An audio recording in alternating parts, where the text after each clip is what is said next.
আসসালামু আলাইকুম রহমতুল্লাহি বারাকাতুহু। প্রিয় দর্শক বন্ধুরা, আশা করি সকলে ভালো আছেন। কৃষি হুজুর চ্যানেলের পক্ষ থেকে সবাইকে স্বাগতম। আজকে কথা বলবো আমরা আমাদের গরুর বাছুরকে কতদিন পর্যন্ত দুধ খাওয়াই। তো এই বাচ্চাটা জন্ম হওয়ার আজকে 3 মাস সম্পূর্ণ হলো। তো এই 3 মাস পর্যন্ত আমরা বাচ্চাটাকে দুধ দিয়েছি, মানে টোটালি আমরা এটাকে 3 কেজি পরিমাণ করে দুধ খাওয়াতাম। আর আজকে 3 মাস হলো, তো আমরা এখন থেকে এটা দুধ টোটালি বন্ধ করে দেব। আর এটা এখন প্রপারলি দেখতে পাচ্ছেন আমরা এটাকে ঘাস দিয়েছি, এটাকে এখন পর্যন্ত কোনো দুধ দেয়নি। আলহামদুলিল্লাহ এটা খুব ভালোভাবে খেয়ে এটা ফুলফিল হয়ে আছে।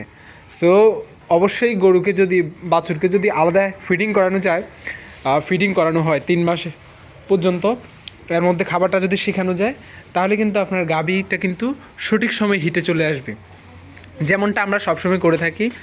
তো আমাদের যে গাভীগুলো আছে আমরা সবগুলোকে সেম একই নিয়মে বাচ্চাটাকে 3 মাস দুধ দুধ দেই, বাকি সময়টা আমরা আমাদের বাচ্চাগুলোকে আলাদা করে ফেলি এবং টোটালি বাচ্চাগুলোকে দুধ বন্ধ করে দিই।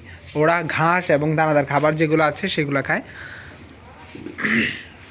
তো আপনারাও অবশ্যই যারা গরু পালন করেন এই বিষয়টা অবশ্যই মাথায় রাখবেন, তাহলে আপনাদের গরুর যে হিটে আসার যে সমস্যাটা, অনেকে বলেন যে অনেক দিন হয়ে গিয়েছে হিটে আসে না, পর্যাপ্ত শরীরে ওদের হিটে আসার সময় হওয়ার পরে অনেক সময় কিন্তু হিটে আসে না। তো সেটার মূল কারণটা হচ্ছে যে বাচ্চার সাথে থাকা।